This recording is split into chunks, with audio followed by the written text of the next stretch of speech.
This program is suitable for general viewing.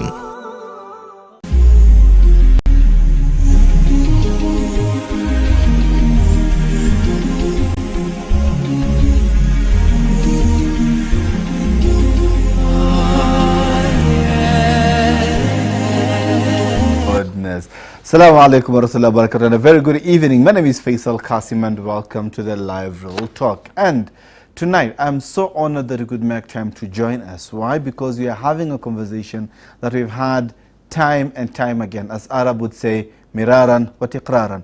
Every other time we're having this conversation. I mean, we keep on mentioning facts and data and statistics, hoping that at least one time the authorities will get to hear your voices, because I'm here for you.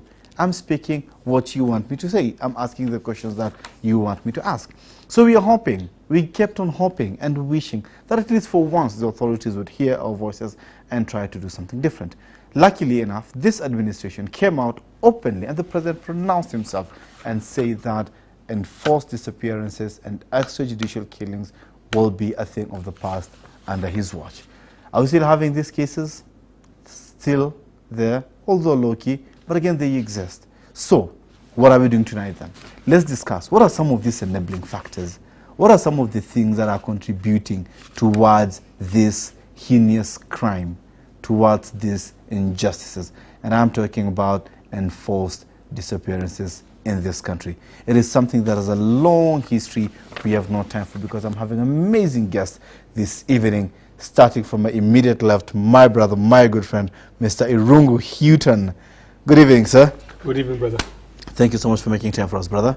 Sansana. And of course, my far left, I have Madam Peninah, Koome, who is the chairperson of Kenya for Justice. Yeah. Karibu sana, and thank you so much for making time for us this evening. Sana. Right? And Madam Peninah, just to start us off, you have experienced the pain of losing a loved one. Yeah. Hundreds of families are still nursing wounds, just like you are outside there. People have lost friends, people have lost family members, people have lost their loved ones in the hands of whoever who did it, the perpetrators, right? Yeah. Who are still yet to be brought to justice in one way or another. Everybody has a story, and tonight we want to start this show by listening to your story. Thank you. Why don't you share your experience? Thank you, thank you. I'm Peninah Koome, the chairperson for Kenya Champion for Justice. This is a group of survivors of police abuse of power who have decided to speak out by raising their voice and share their experiences to the community. How did I find myself here? In the year 2013, my husband was arrested and booked in at Ruaraka police station, where he was brutally beaten by the former OCS of the station. They took him to Kenyatta Hospital, where he died later the following day. Then, from there, the journey of seeking justice started. It was a tough journey. IPOA and IJM came in to help us, since I had no money to hire lawyers, but luckily they chipped in and we started the journey together. It was not that easy. Since I was the first witness of my case, of my husband's case, I became a victim in the process. After testifying the following day, they came after me. They wanted to eliminate me so that the case could lose focus. Luckily, IJM and IPOA chipped in again, and they took a swift action, and they booked in me with the witness protection program. The case went on in my absence. I was not there because I had already been booked in for protection, and after 3 years, we got justice. Yeah. From there, I got challenge. If a vulnerable person like me could get justice, why should I keep quiet? it gave me that morale of speaking out. And that's why I found myself at Kenya Champion for Justice. Peninah, I'm glued to your choice of words, saying that victims who have been oppressed in the hands of the police, like literally went blatantly out and just mentioned the police. So you're sure it is the police who are the perpetrators of this act? Yes. On that 5th day, the day my husband was booked in, I was there with them. I left him there at the police station, full of his health. The following day, when I was going to get him released, we found that he's not there. I was not alone. We were with the sister. We were told he is at the Kenyatta National Hospital. Now I asked them, what happened? I left my husband here, full of health. What happened so that he can be booked in at a hospital? Out of my innocence, I thought maybe he fell sick because of sleeping those cold floors. But the deputy OCS, whom we found there the following day, told us no. He has bruises. And he asked me, I remember him asking me, who was with them the last minute? I told him I was with my husband here, I left him here, and he was full of himself. He had no injury and nobody who had beaten him. So he told us, I left him, he's in a critical condition, you just rush to Kenyatta Hospital and seek medical assistance for him. Then from there, you'll come back and tell us what had happened. Literally, did we know that they had already done a scan? And they found that the injuries were so severe that he had only 24 hours to survive. Goodness. But we didn't know. So we took a taxi, we rushed to Kenyatta Hospital, and we found him there. There was his last moment. It's like he was waiting for us. Because when we went there, he had a swollen face. Even someone else could not have recognized him. I was able to recognize him because I was with him. I knew the clothes he had worn. Thank you, Peninah. My brother, Irungu,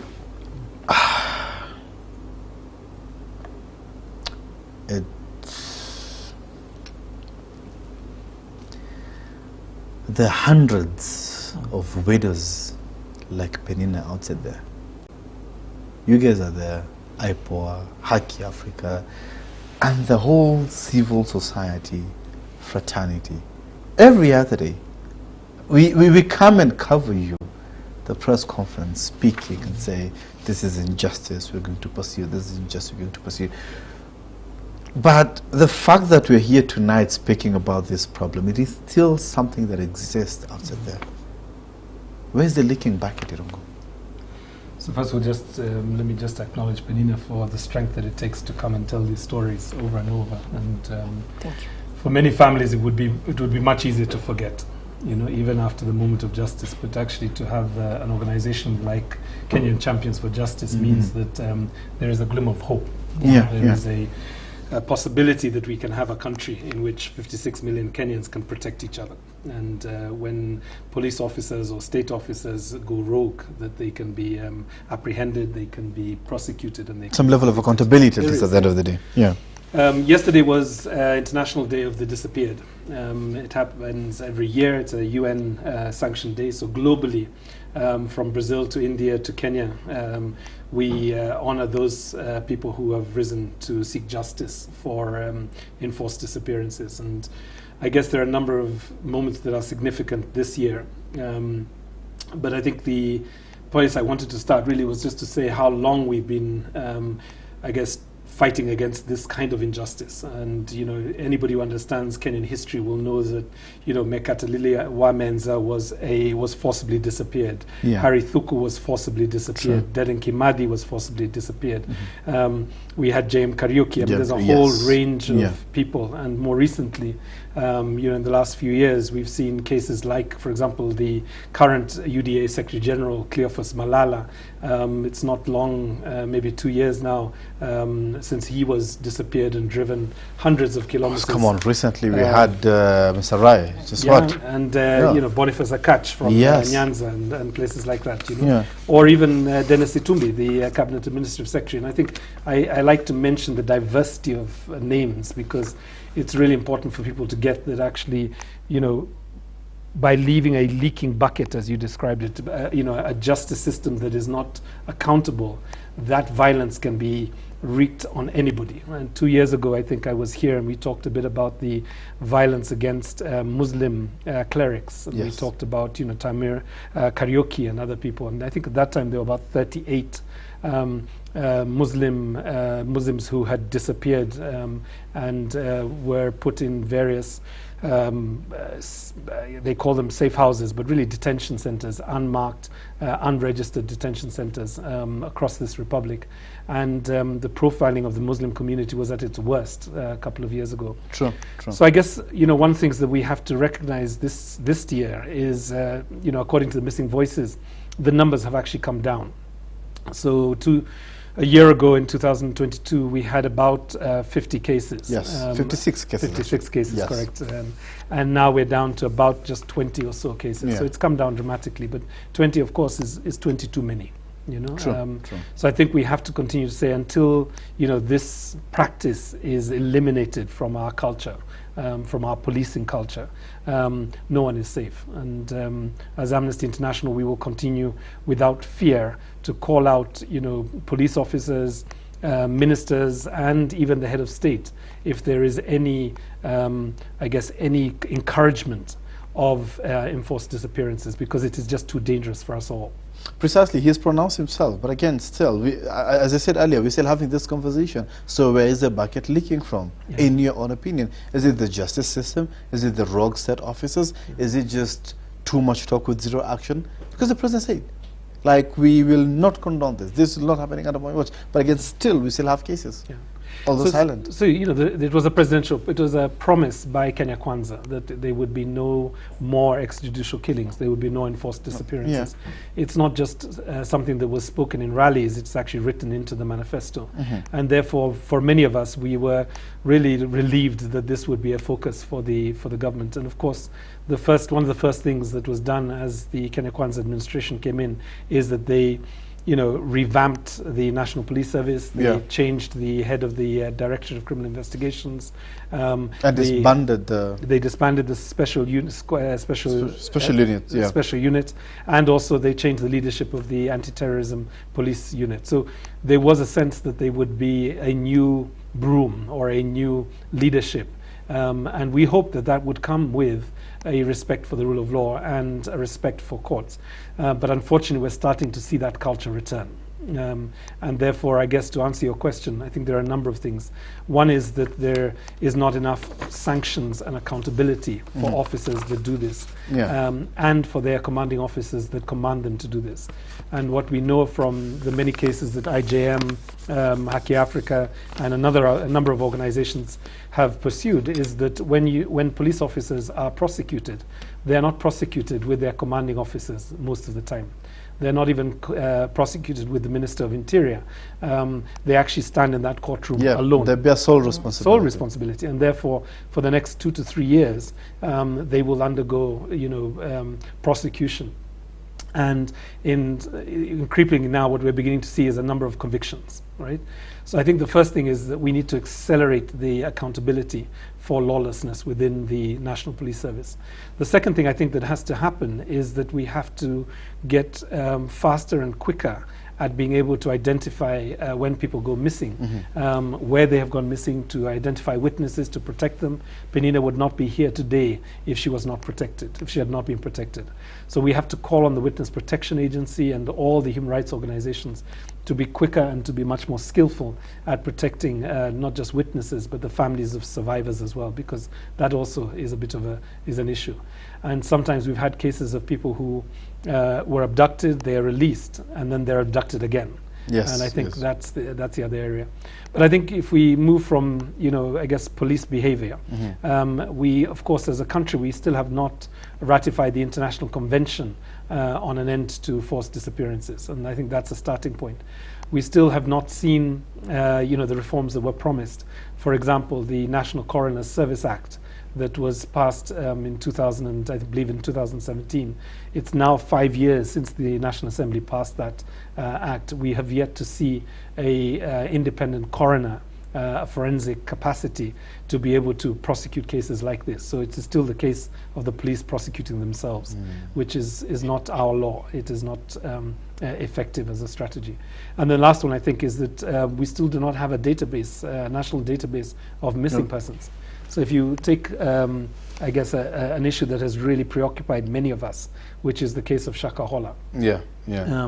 Close to, I think it's just under 500 bodies have now been found. We still have another 400 missing persons. And what I'm very struck by is 2 years ago we were discussing this in the context of profiling of Muslims. And now we have probably the worst massacre post-independence. Terrorist attack that has ever happened. It is a Christian attack. Sure.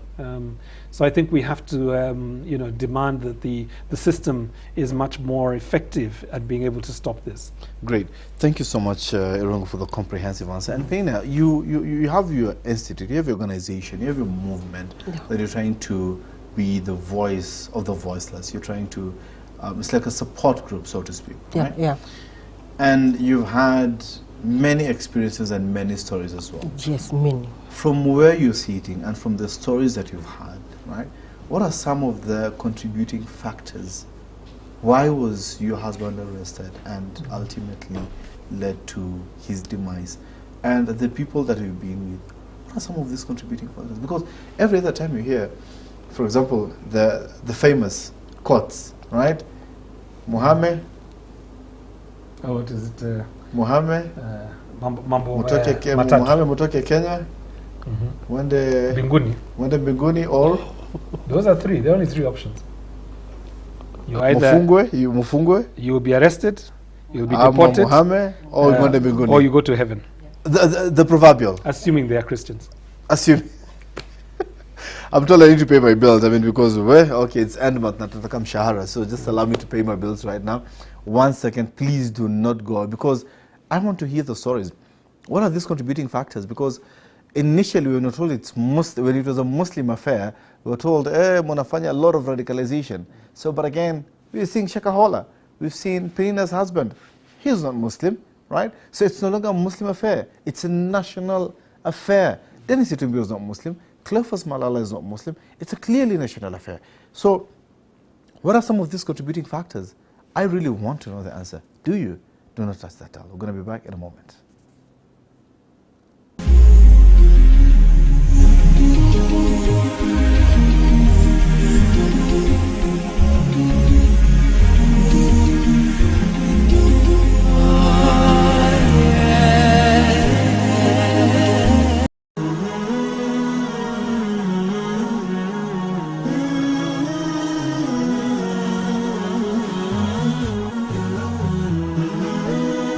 Horizon TV, the beacon for the nation. The best gift you can give to your kids is education. Baitul Hikmah Integrated Group of Schools is a faith-based international school that offers an Islamic integrated British curriculum. We provide quality education to our students while instilling Islamic morals, values and practices. Our curriculum includes Cambridge IGCSE, digital learning, modern languages and Islamic integrated studies, steered by a qualified and experienced TSC registered tutors. We offer a secure and serene learning environment that promotes development of knowledge, skills, understanding, confidence and creativity to our students. To strike a balance, we have an ample playground for the children and strong extracurricular activities. The school has a mosque and madrasa for the students' spiritual upliftment. We're located at 6 Parklands Avenue off City Park Drive, opposite Regal Plaza on Tazza Lane. September 2023 intake check is ongoing. For more information, contact us on 0732 854 647, info@baitulhikmah.sc.ke or www.baitulhikmah.sc.ke. Baitul Hikmah, a home of wisdom.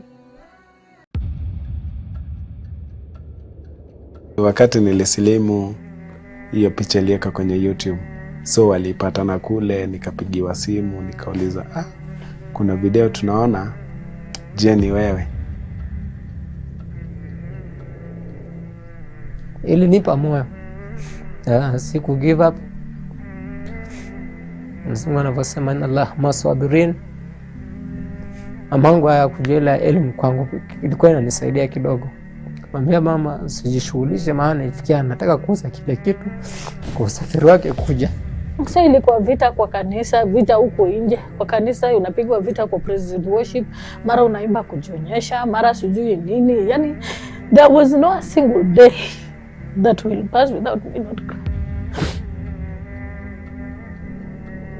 And on Friday in the morning, very early in the morning, I woke up and I told God, this is the decision that I've made, and please walk me through. And let me never come back to that life that I've been living. At some point she told me, kama huachi dini, I'm going to disown you, na nizae mtoto mwingine na nimpe jina yako and I forget you. Wewe uendelee na hiyo dini. That hurt me.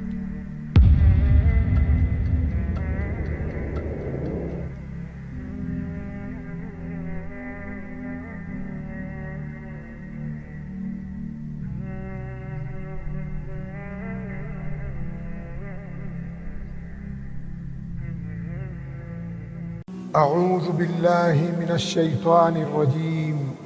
يا أيها الذين آمنوا إذا نودي للصلاة من يوم الجمعة فاسعوا إلى ذكر الله وذروا البيع ذلكم خير لكم إن كنتم تعلمون.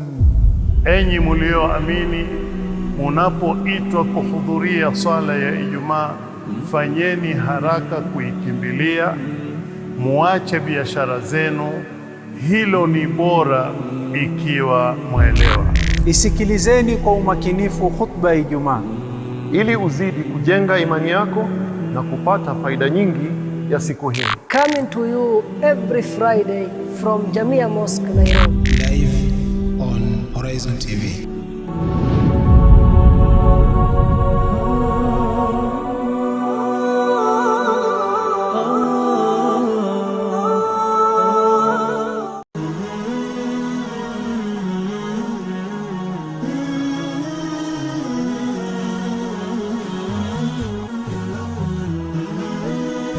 Horizon TV, the beacon for the nation.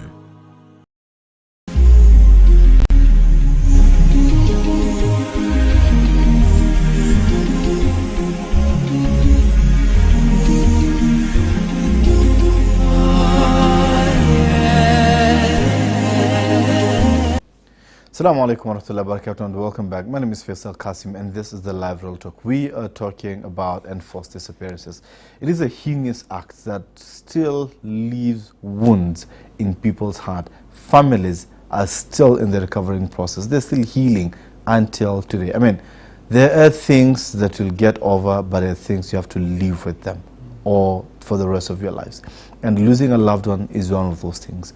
So we're here tonight to look at how then do we try a little bit different to end this heinous act of enforced disappearances. We've been talking about this issue for a very long time, but again it's still happening. Why? What are some of these contributing factors? And Madam Peninah was just about to tell us from your stories, from the people, from the victims that you are with together in those support groups, right?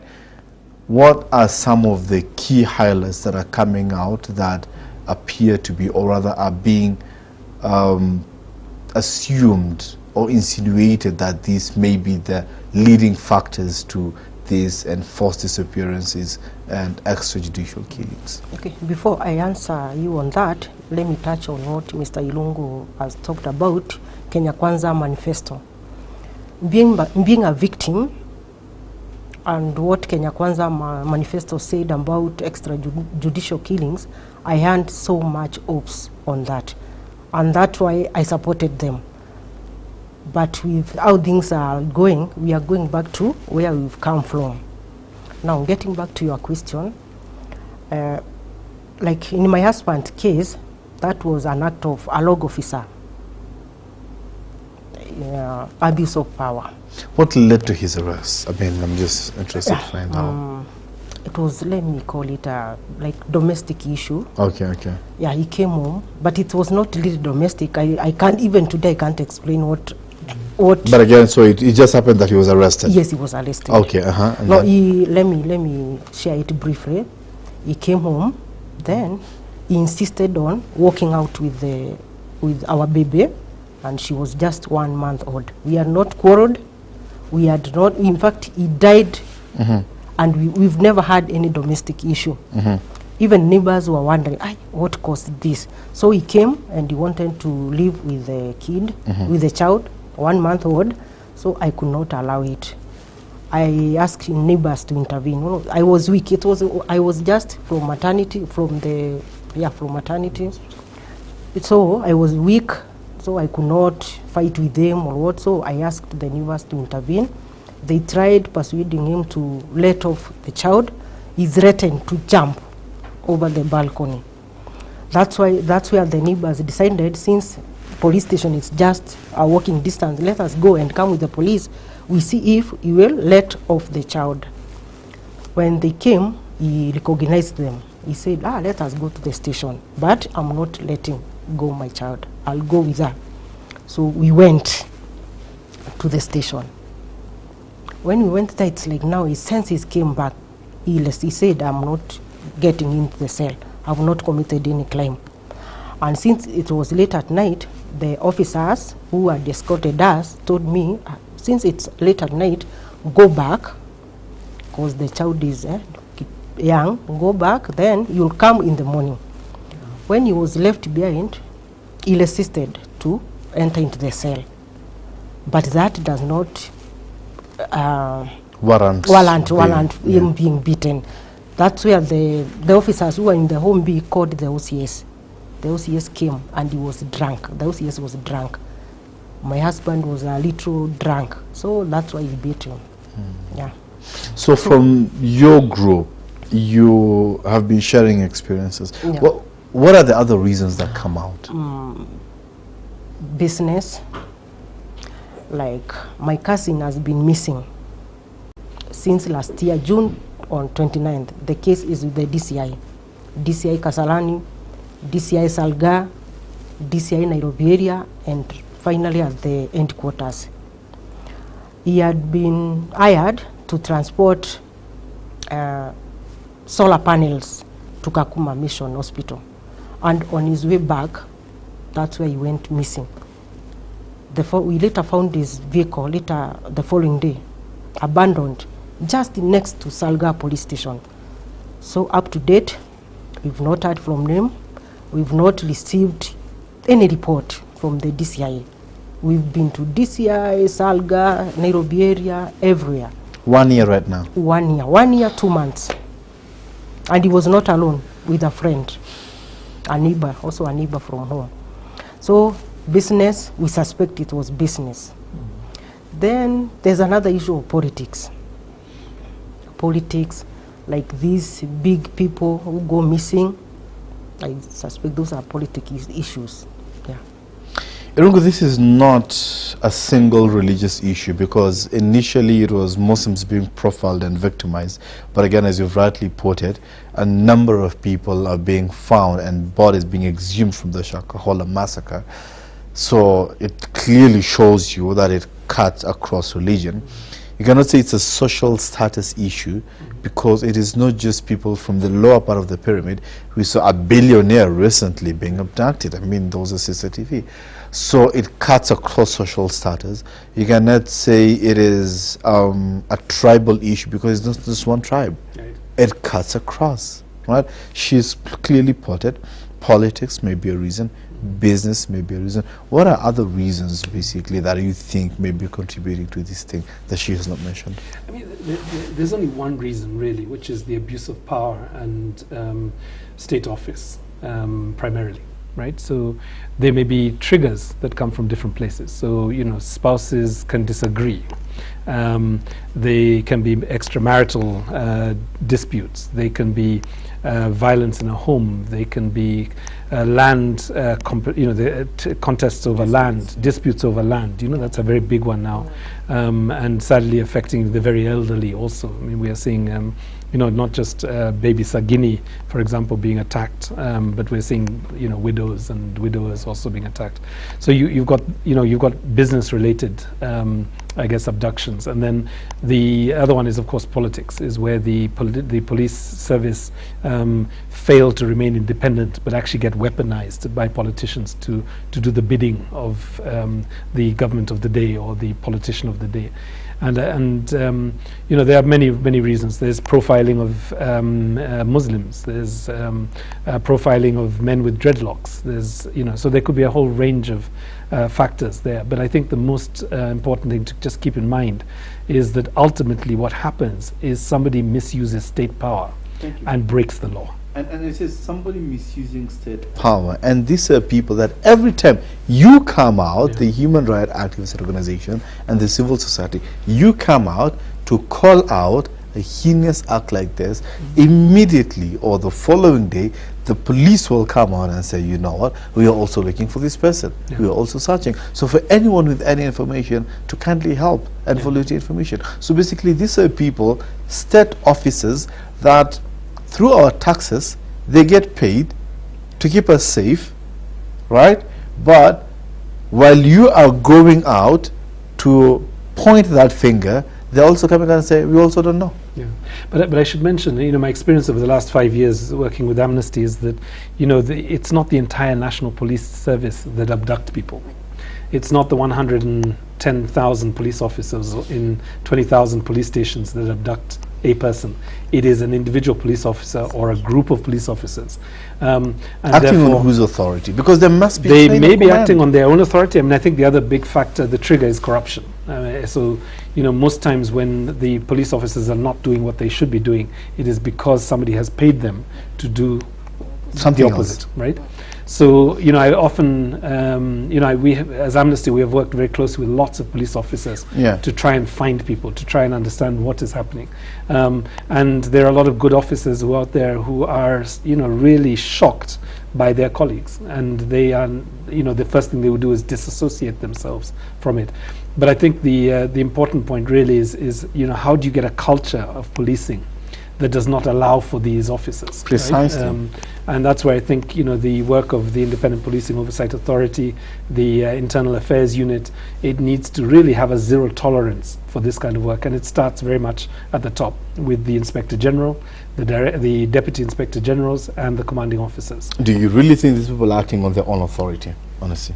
Well, I think case, you know, what I've learned is actually each case has its own dynamic. You can't generalize all the cases, and we've just proven this. You know, what's happening in Shakahola is not the same as the violence that was meted out against Timur Karaoke 2 years ago. You know, they're different officers, they're different dynamics, but you do see some breakthroughs. I mean, just so that we also record some of the achievements. You know, 2 years ago we had, I think we presented a list of 38 men who had been disappeared and we thought were in police custody. They included, of course, the 37-year-old Ethiopian, Samson Tekle Michael, who was picked in broad daylight in Kileleshwa. And we're coming to his third year without his family knowing where he is. We presented that list to the then Interior Cabinet Secretary, Fred Matiang'i, and you know, we started to see some movement, you know. So, for example, we saw 3 of the people on that list were suddenly returned to society. We saw, and I think you probably remember the case where we announced with the Law Society of Kenya, SUPKEM, and NAMLEF Professor Nandwa. Yes, and we said that we are marching on Tuesday. And he was released on Monday morning, and kilometers away from his home. So I think public pressure really matters. A sense of condemnation really matters, and documentation really matters. We also pushed on the cases of anti-terrorism charges, and one of the breakthroughs I think in 2020 or 2021 was the release of new guidelines, counter-terrorism guidelines for prosecution, and the Office of the Director of Public Prosecutions led that process, and unfortunately the former leadership of the Directorate of Criminal Investigations disowned that process, but we know for a fact, as Amnesty was involved in writing those, in supporting the writing of those guidelines, that there were criminal investigation officers participating in that process, and they were very happy to do that because they realized how dangerous it is when you have a system that can be just arbitrarily turned on anybody because of any one reason or the other. Wow. Yeah. Wow. Great stuff. Peninah, what would you rather the police and the state officers do differently from what they're doing right now?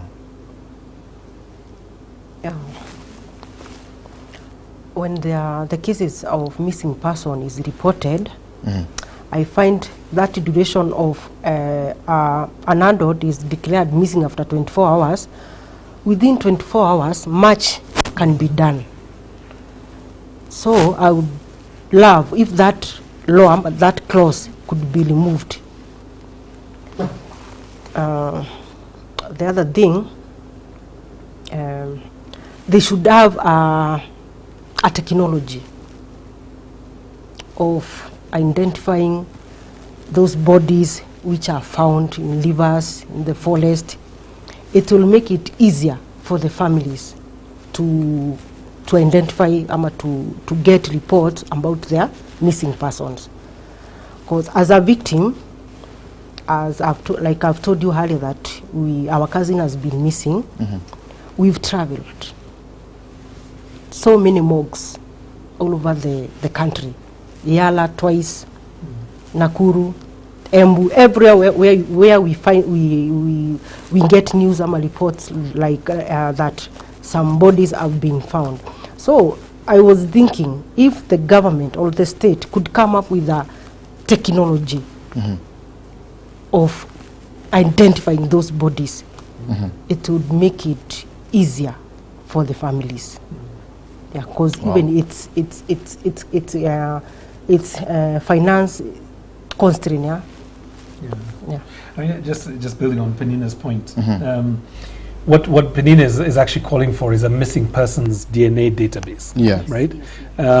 Where either the family, in the case of people who have disappeared, can come forward and give their DNA, and that is stored. And then anywhere in the country, when a missing, a body that is unidentified shows up, they're able to check the DNA against the missing persons database. So you don't have to travel 47 counties looking for your loved one. At least you can have a database that you can access from anywhere. I mean, it is the police and the investigators' work to find people who are missing.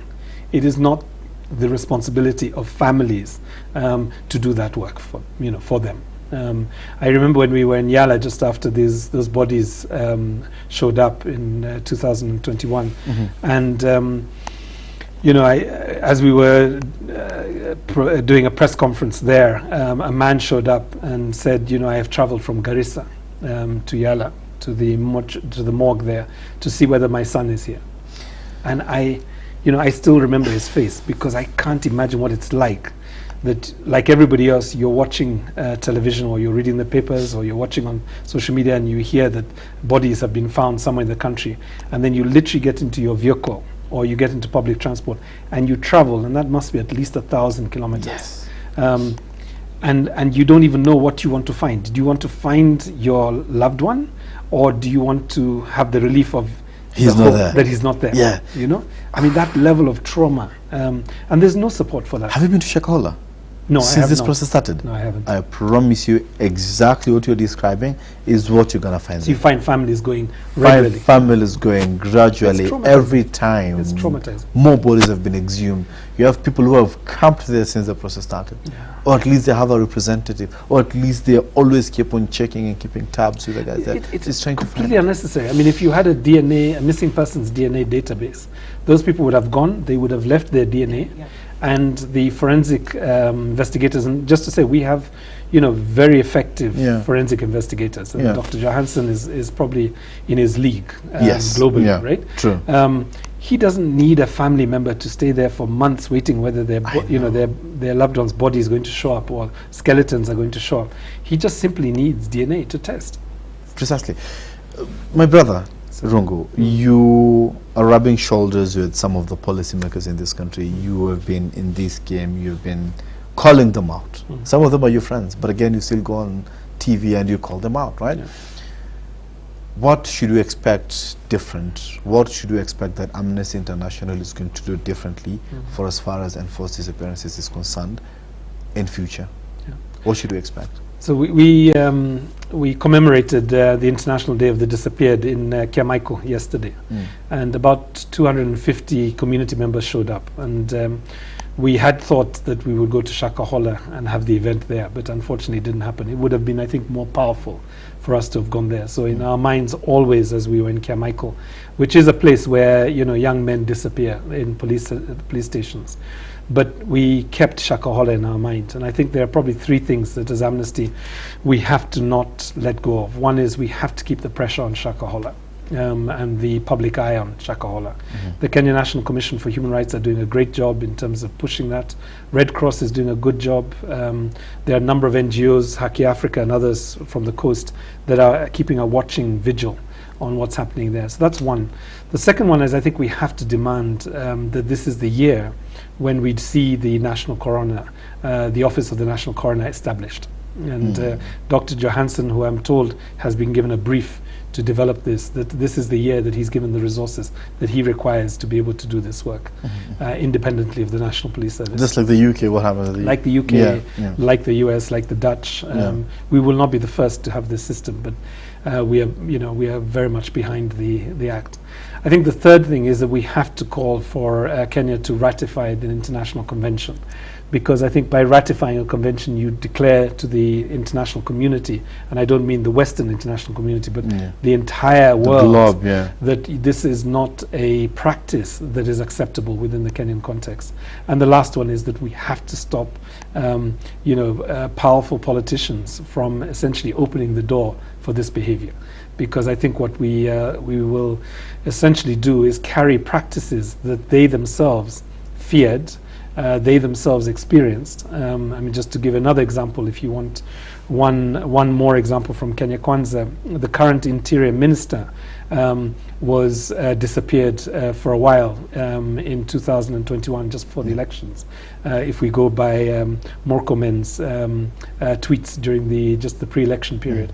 Now, I think that's, for me, the most clearest, glaring position, that if a current Interior Cabinet Secretary should know the horror of being blindfolded, of being put in a vehicle, driven to a destination that you don't know, threatened, and not given access to a lawyer, access to medical practitioner, to your family, and not know whether these are your last moments, then I don't know what more it would take for a responsible government to just declare that this is not the way that we will do business. Do you think of the police having the autonomy and quote-unquote independence themselves will help in addressing the matter? It will only help if they follow the rule of law. The Constitution is the supreme legal framework for this country. So having independence and independence and impunity doesn't help us. Independence and lawful policing, that is what we want. Thank you, Faisal. They say good vibes and inshallah. Inshallah. We're keeping good vibes and we keep on hoping that inshallah the future will be bright. It is exactly 9 on the top of the hour. Keeping time, because Salma is going to strangle me if I extend it even with a microsecond, because there's an advert scheduled for 9 p.m. My name is Faisal Kassim, and I mean, My guests tonight oozed a lot of wisdom, shared the experience, poured their heart, and we're only hoping that inshallah this is the year that we're going to say 2023 was the last year we have experienced forced disappearances in our beloved country, Kenya. My name is Faisal Kassim, and thank you so much for keeping it live, Real Talk. See you next week, same place, same time. Assalamu alaikum.